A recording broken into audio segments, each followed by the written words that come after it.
In the spring of 1943, the North Atlantic Ocean became a graveyard.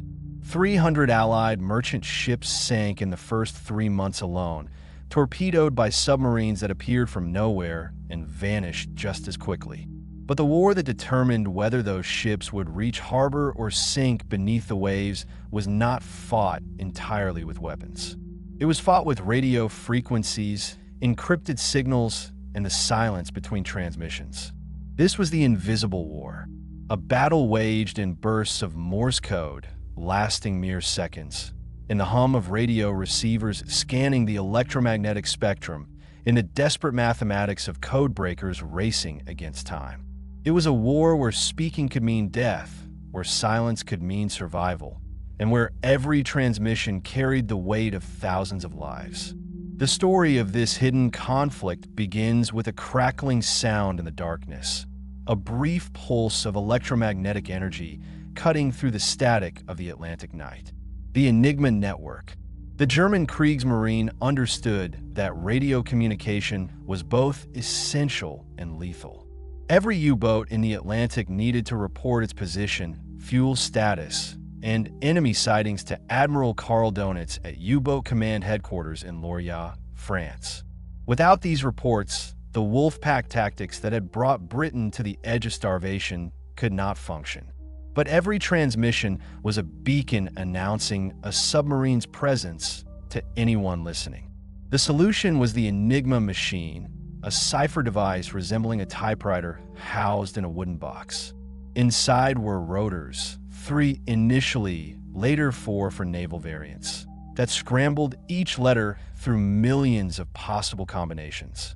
An operator would type a plaintext message, and the machine would output an encrypted version, letter by letter, using a different substitution for each keystroke. The rotor settings changed daily according to codebooks distributed to every U-boat. To Allied interceptors, Enigma transmissions appeared as meaningless strings. QWMHB, ZXTCV, PLKJN. Mathematical gibberish. German radio operators worked under brutal constraints. The procedure was ritualistic. Receive daily rotor settings, configure the Enigma machine, encode the message in 5-letter groups, then transmit using Morse code. The entire process had to be completed in under 15 seconds. Any longer, and direction-finding equipment might pinpoint the submarine's location. Operators worked hunched in spaces barely large enough to sit upright, surrounded by the submarine's mechanical heartbeat, diesel engines, electric motors, ventilation systems pushing stale air through the hull. These transmissions went out in short, sharp bursts. Dit-dit-da, da-dit-dit. The language of Morse code, compressed and encrypted, traveling at light speed across hundreds of miles of ocean. Most transmissions lasted 3 to 6 seconds. Skilled operators could complete a full position report in under 3 seconds. They trained relentlessly because they understood what hung in balance. Every U-boat crew had heard the stories. Submarines that stayed on the air too long, tracked by invisible forces, destroyed by depth charges before they could dive to safety.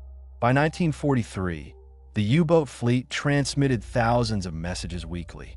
Position reports, weather observations, convoy sightings, damage assessments, fuel requests.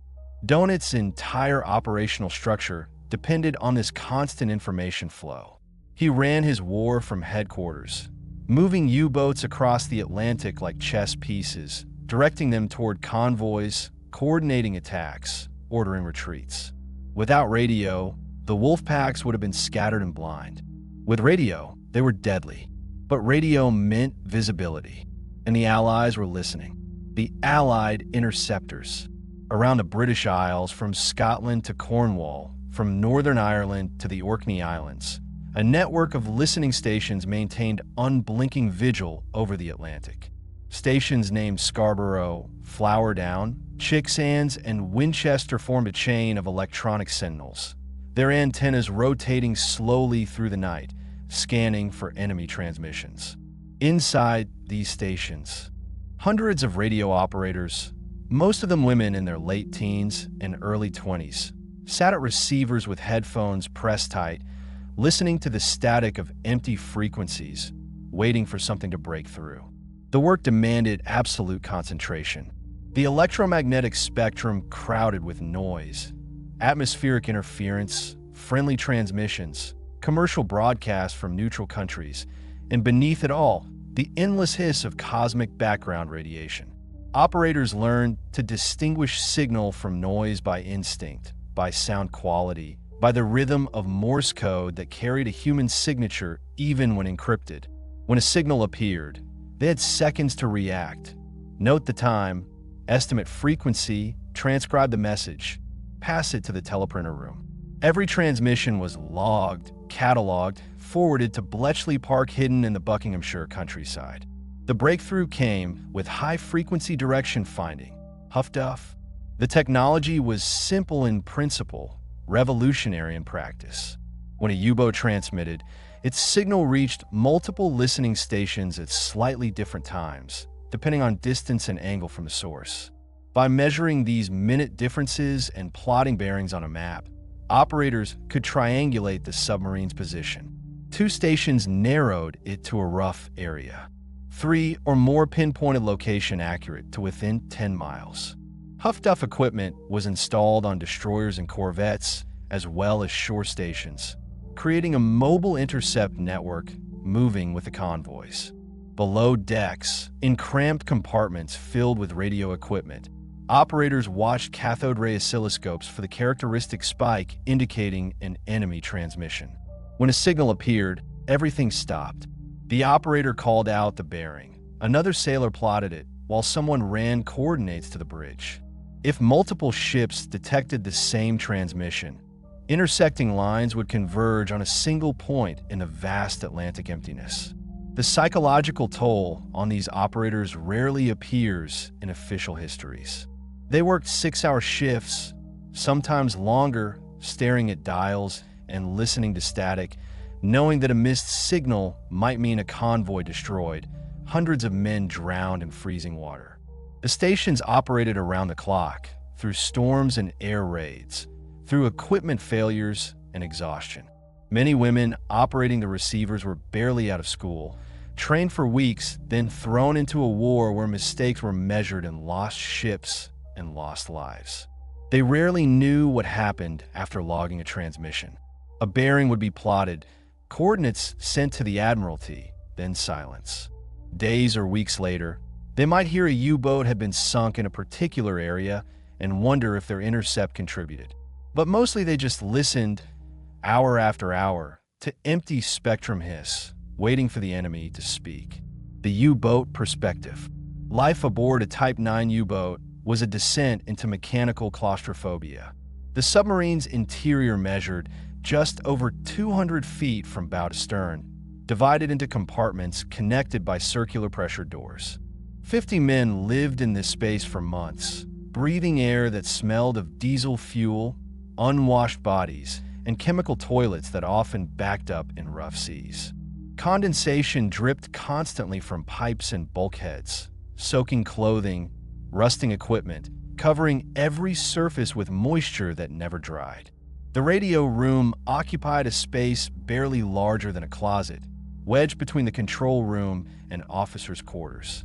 Here, the Oberfunkmate maintained the communication link between submarine and world above.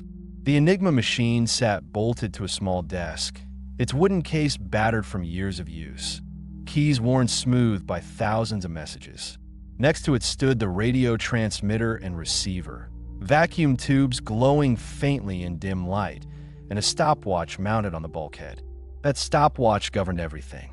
3 seconds to encode. 3 seconds to transmit. Any longer was a death sentence. Operators worked in near total silence, trained to move with economy and precision. When an outgoing message needed sending, the captain would hand over a written note, position, heading, fuel status, enemy contact. The operator would set Enigma rotors according to that day's settings, memorized from the codebook, then type the message. Each keystroke caused a different letter to illuminate on the lamp board above the keyboard. The operator wrote these letters in 5-letter groups, checking and double-checking, because a single error could render the message unintelligible. Then came transmission. Hand on the Morse key, eyes on the stopwatch, fingers tapping out encrypted groups in rapid bursts. The transmitter drew enormous power, draining the submarine's batteries, creating electromagnetic noise the crew believed enemy hydrophones could detect. When transmission ended, silence returned, broken only by the throb of electric motors and water rushing past the hull. But by 1943, something had changed. U-boats were disappearing in patterns suggesting something more sinister than random combat losses. Submarines would transmit position reports, and within hours destroyers would appear, hunting with uncanny accuracy. Wolf packs would be directed toward convoys that had somehow diverted from predicted routes. Supply submarines would arrive at rendezvous points to find Allied warships waiting. The losses mounted: 7 boats in April, 41 in May. Donitz began suspecting the Allies were reading German radio traffic, but Kriegsmarine cryptographers assured him Enigma was mathematically unbreakable.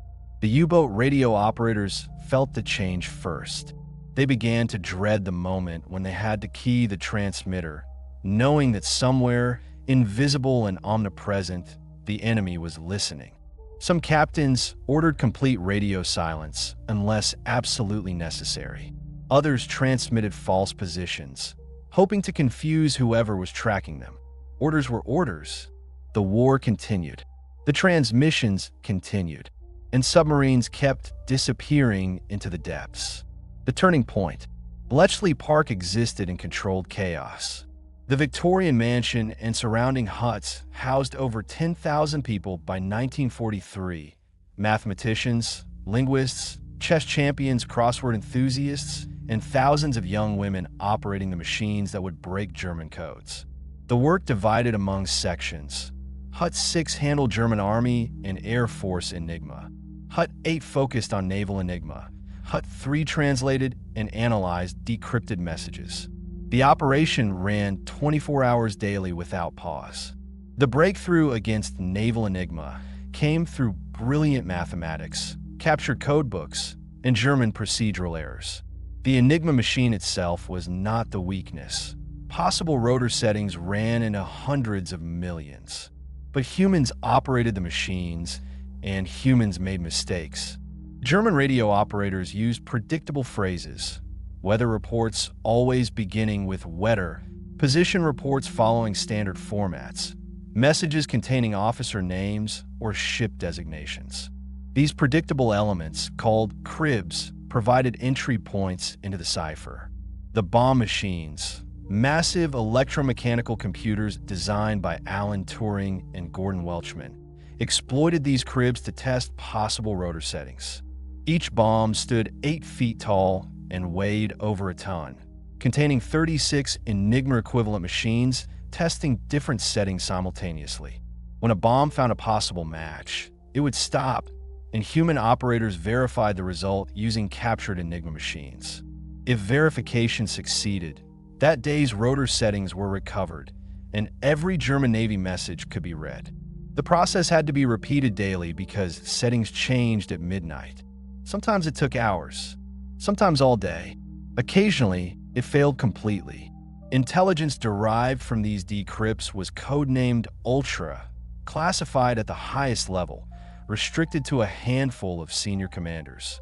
The Admiralty's Operational Intelligence Center used Ultra intelligence to track U-boat movements across the Atlantic, plotting positions on enormous maps and routing convoys around known patrol lines. But this created a paradox. If the Allies rerouted convoys too perfectly, Germans would realize their codes were compromised. If they acted on every piece of intelligence, Enigma would be changed and information flow would stop. The solution was grim calculus. Some convoys were saved. Others were allowed to sail into known danger zones, sacrificed to preserve the source. Radio deception became another layer of this hidden conflict. The Allies began transmitting false traffic, fake convoy positions, misleading intelligence designed to draw U-boats into areas where they could be attacked. Germans responded with their own deception. U-boats transmitted from false positions, sent dummy messages to confuse direction-finding equipment, maintained radio silence for weeks. The electromagnetic spectrum became a battlefield of misinformation, where every signal might be genuine, might be bait, might be cover for something else entirely. Intelligence officers on both sides used code names for moments when radio traffic became particularly chaotic or significant.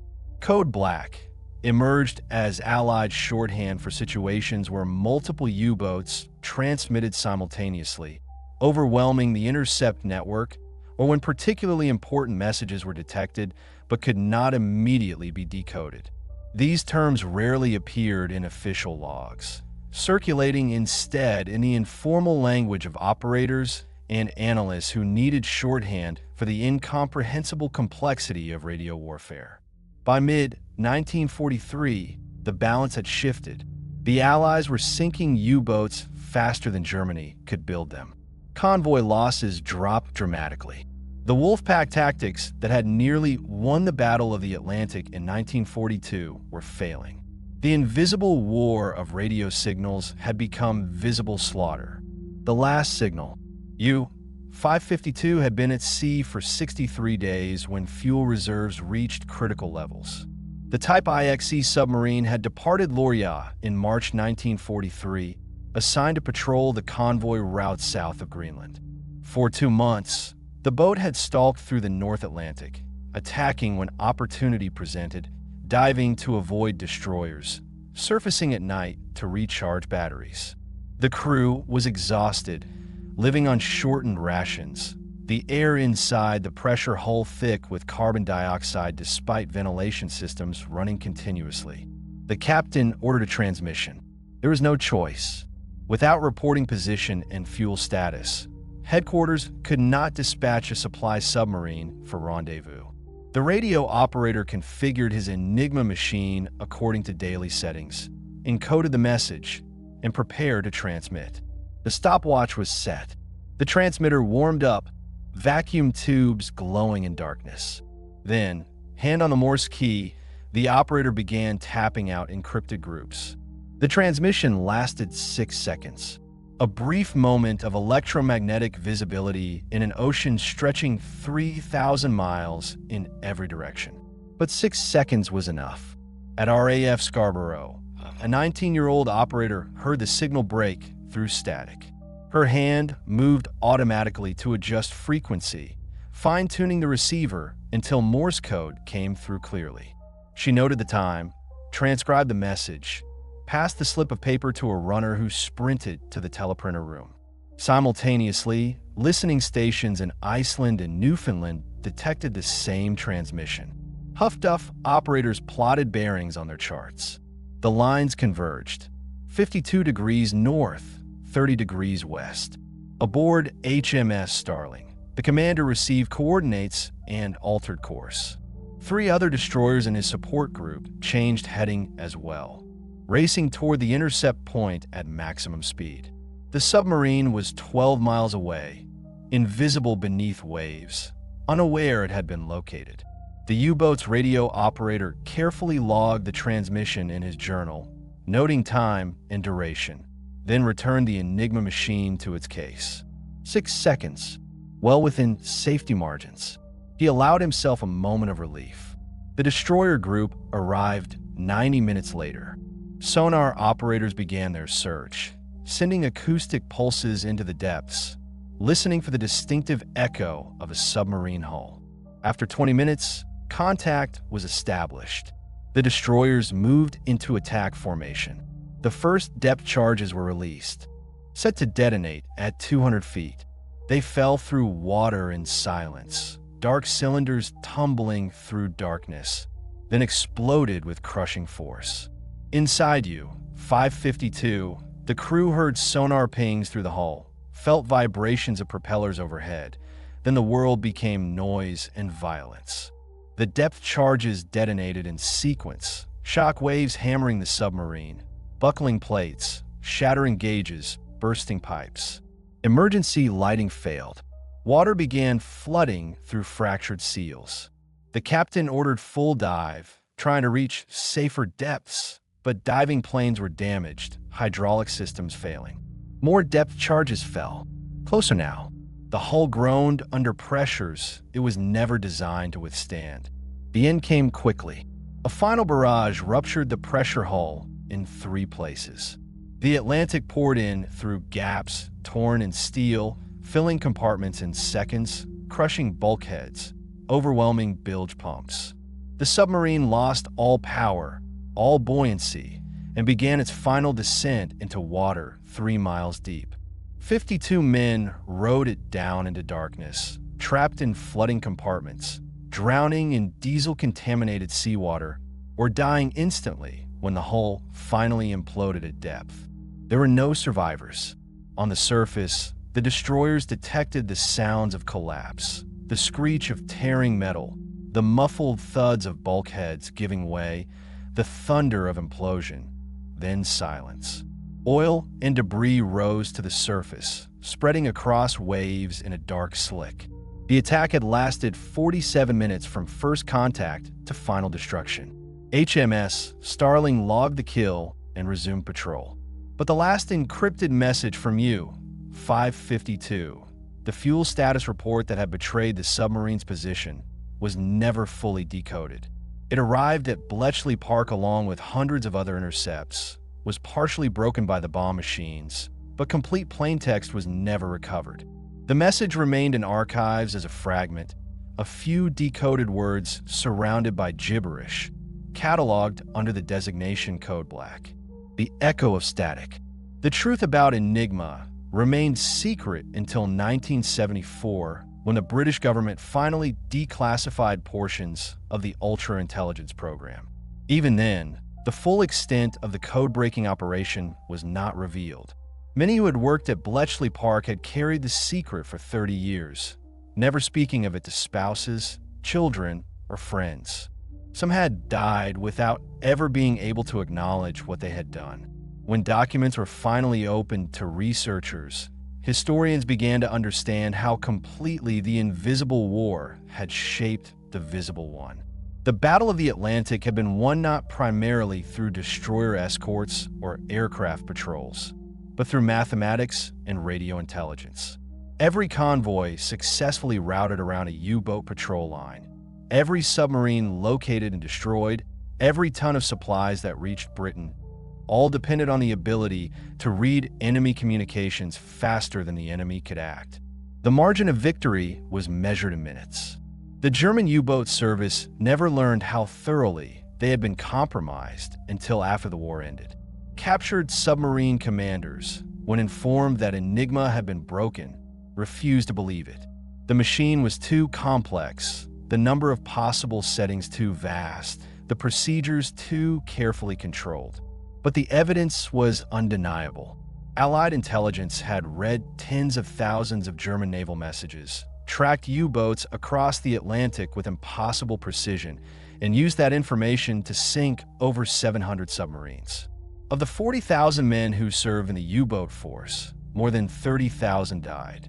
They went to their deaths believing their communications were secure, never knowing that every message they transmitted brought enemy warships closer. The Huff Duff network was dismantled after the war. The listening stations were closed or converted to other purposes. The destroyers that had carried direction-finding equipment were scrapped or mothballed. The thousands of operators who had spent the war listening to enemy signals returned to civilian life, most without being able to explain what they had done. Some suffered from what would later be recognized as post-traumatic stress, the psychological toll of knowing that signals they intercepted led to men drowning in the Atlantic darkness. Bletchley Park, the nerve center of British code-breaking, was almost demolished in the 1990s. The site had fallen into disrepair, the huts collapsing, the machines sold for scrap or lost to neglect. It was saved by a preservation campaign led by veterans and historians. Today, it exists as a museum, the rooms restored to their wartime configuration, the bomb machines reconstructed from surviving blueprints. Visitors can see Enigma machines captured from U-boats, read the decoded messages that changed history, and try to imagine the pressure faced by code breakers who knew that delays meant deaths. But some secrets remained classified even after the main Ultra story was revealed. Deep in the National Archives, in sections still restricted to researchers, are files marked code black. Intercepts that were logged but never decoded, signals whose meaning was never recovered, transmissions that arrived scrambled or incomplete. These fragments represent the limits of intelligence, the moments when the invisible war could not be won, when the enemy remained hidden despite every technological advantage. In a preservation room in the National Archives, a researcher opens a file box from 1943. Inside are logs from RAF Scarborough, lists of intercepted transmissions, each marked with time, frequency, and bearing. Most have been decoded, their contents neatly typed on separate pages. But some entries are marked with a simple annotation, CB, code black. Unreadable. These signals passed through the listening stations, were recorded by exhausted operators, forwarded to Bletchley Park, and filed away when they could not be broken. They remain encrypted to this day, perfect secrets preserved by mathematics and the limits of human knowledge. The researcher makes notes, photographs the pages, and returns the file to its box. The box goes back into climate-controlled storage, where it will wait for the next request, the next historian trying to piece together the hidden war. Above the archives, the city continues its daily routine, unaware of the encrypted voices sleeping in the vaults below. And somewhere in the Atlantic, on the floor of an ocean that keeps its own secrets, the wreck of U-552 rests in eternal darkness, its radio silent now, its final transmission long since faded into the background noise of the universe. The invisible war is over. Only the echoes remain, preserved in files that most people will never see, in stories that took 30 years to tell, in the memory of a conflict where silence was survival and code was the deadliest weapon of all. The frequencies that once carried death across the Atlantic now carry nothing but static, the endless, meaningless hiss of empty spectrum stretching from horizon to horizon, marking the space where thousands of men once spoke in secret languages and died without knowing they had been heard.